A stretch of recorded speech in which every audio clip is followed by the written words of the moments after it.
Hello there, everyone. How you doing today? I hope you're all well. Today we're going into r/entitled people, where the people are indeed quite entitled. Now, if you enjoy and are seeing this on YouTube, like and subscribe, do all the YouTube stuff to get that interaction up and get the video out there to people. And if you're seeing this on Twitch, where I'm recording this live, well, leaving a subscription would go a long, long way. Anyway, let's get to our first story, shall we? My entitled sister expects me to apologize for snitching on her after she tried to out me to our parents. So me, a male, 17, and my sister, female, 14, have never gotten along, not because she is only my half-sister, but because she is immature and a spoiled bitch. For some context, like 3 days ago, I told my sister she should stop dating her boyfriend because he is too old for her. She did not take my lecture kindly, and she did the only thing her immature butt could think of. She decided to tell mom and my stepdad that I am gay. She found out that I'm gay a few months ago, after she bursted into my room when me and my BF were making out. And she's been threatening me that she'll tell our parents everything, since they already knew, but I never told her to give her a fake sense of superiority. And ever since she thought she had me at her finger. Well, it seems like my sister finally decided to reveal my secret. So, what she thought was about to be a session of my parents yelling at me or something turned into an intervention on her insensitive behavior, as our parents put it. She bitched about how I was the bad guy because I was blackmailing her. But I wasn't about to let her get away with trying to ruin my relationship with my parents. So I did the only reasonable thing I could and told them about her boyfriend. And mind you, is turning 17 and turning 18. Oh, that's even worse. In not even 2 months. Meanwhile, she just turned 14 in June. So you can imagine how angry our parents were when they found out that she was dating a guy over 4 years older than her. At first, they scolded me for not telling them earlier and helping my sister cover this up. At the end, we both got our punishments. Mine was a 20 to 30-minute lecture for not telling them right away, and she got her phone and laptop taken away. Dad cut the Wi-Fi on her TV, and she isn't allowed to go out, and all these restraints will stay until the end of time this summer. Which honestly, it's not that much if you ask me. The day after did this, I met my sister in my room, telling me that she deserves an apology because you effing insert slur here ruined the rest of my summer and all of my plans. I told my parents what she said, and the punishment was extended until October.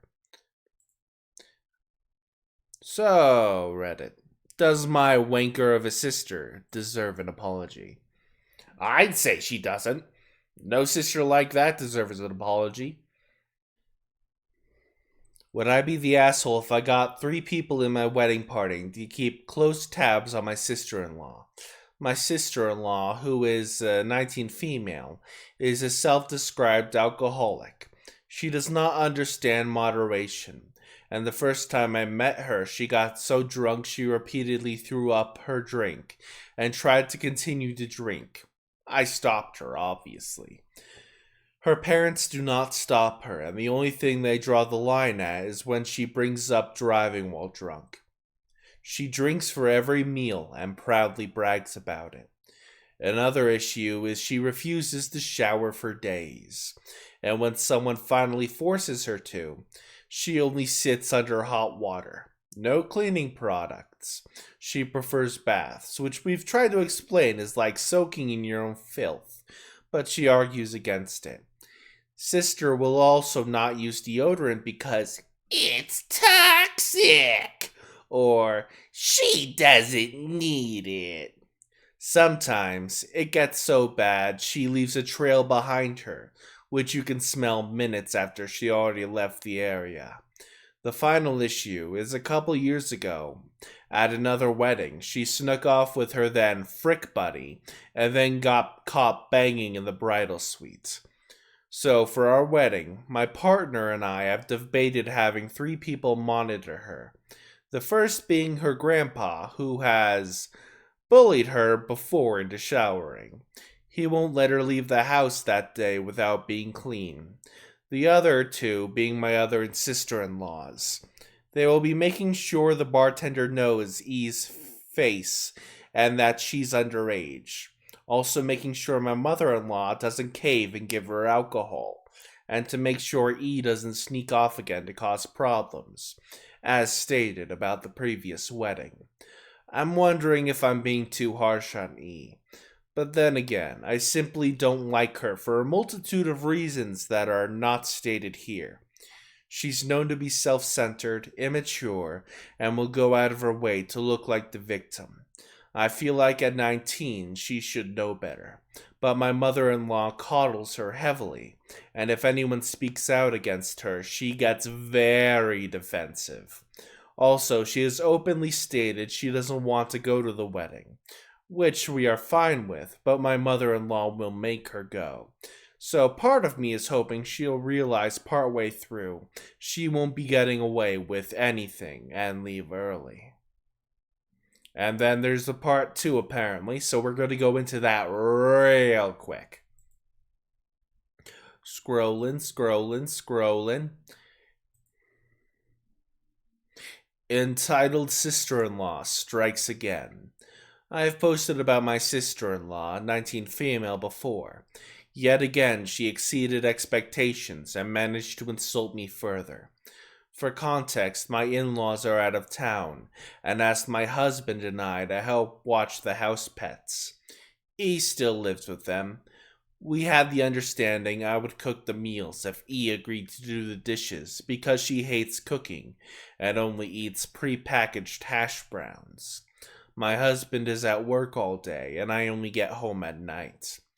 Yesterday I woke up and got everything I needed to be done finished, such as taking out the trash, cleaning the cat litter, emptying out the dishwasher, feed the pets, and do laundry.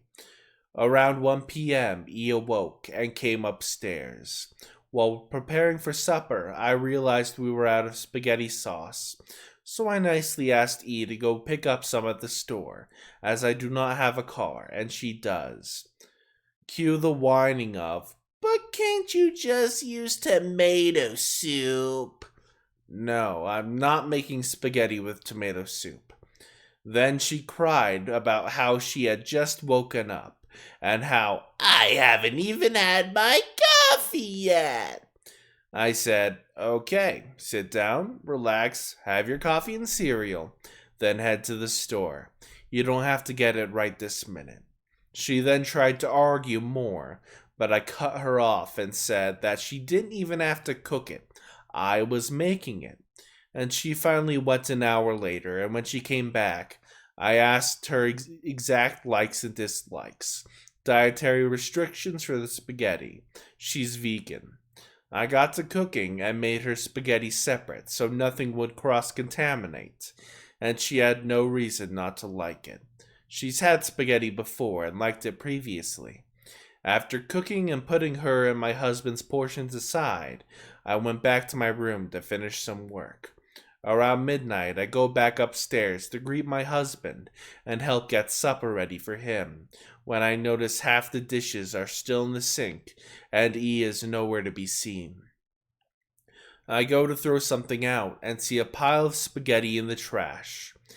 E's entire portion. I was livid.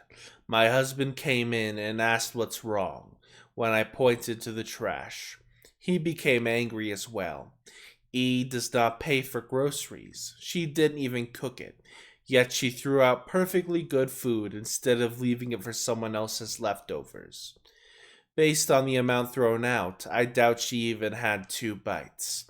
Meanwhile, I got my husband's supper. E came upstairs and made herself hash browns before scampering away. Cut to the next morning. My husband messaged E her chores for the day.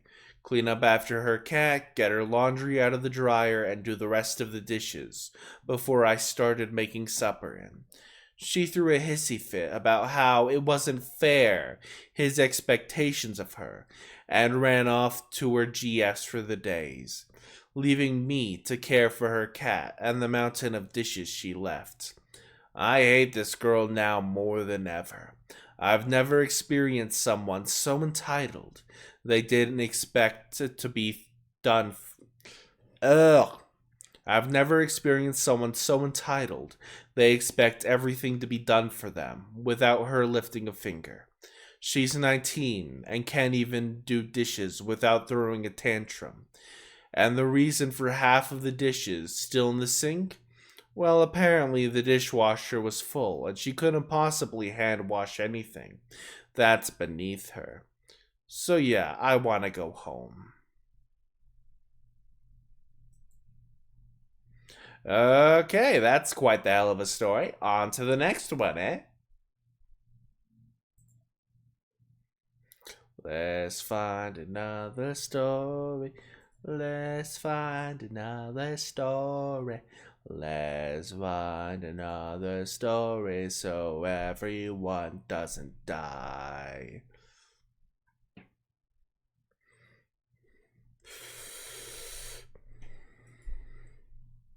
Oh, this one looks good. You need to make me whole. Or at least that's the Andre vibes this story gives from the title. A few years ago, my husband and I were getting ready to move across the country. Husband's job relocation. My husband was leaving for his new job in less than a month, and we had a couple of projects we needed to be completed before we could list the house for sale. I contacted several contractors and handyman services to at least get 3 bids.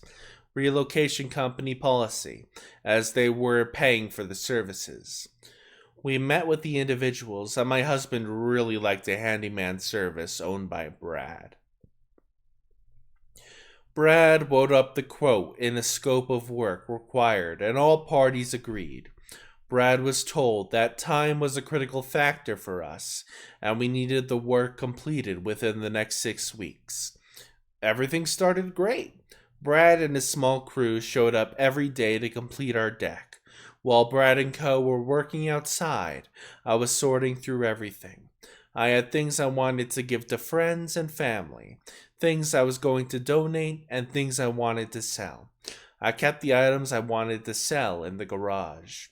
One Friday afternoon, about 2 weeks after Brad started working at our house, my husband came home very early from work, and Brad approached my husband as he was pulling in the driveway, and I was coming out to greet my husband. Rarely does he come home early. Brad told my husband that the project is on track to meet the deadline, and then asked what we were planning to do with everything in the garage. We had moved some extra furniture into the garage, next to my husband's exercise equipment. This included an elliptical, a treadmill, and a weight machine. My husband explained that we were planning on selling the items, and then asked why Brad wanted to know. Brad said he always wanted a home gym, and that he was interested in the gym equipment. My husband, being a really nice guy, told Brad to think about what he wanted to offer for the gym, and send us a text and we'll see what we could work out. Brad smiled and went back to work. The next day, we received a text from Brad. Brad: hey, I thought about what would be fair for the gym. I'll give you a $100 discount on the deck work. Husband says, Brad, your contract for the deck is with my company and not with me. They are paying you. Also, we were thinking $50 for the elliptical, $100 for the treadmill, and $500 for the weight machines. Brad says, oh man, I really want it though. Is there any way we could work something out? We talk it over and decide that we could give up the elliptical and the treadmill, but we weren't giving away the weight machine. My husband texts Brad with our decision. Brad says, "Thanks so much. You guys are awesome. I'll try to get the money for the weight machine too." We thought, okay, we don't have to worry about the elliptical and treadmill.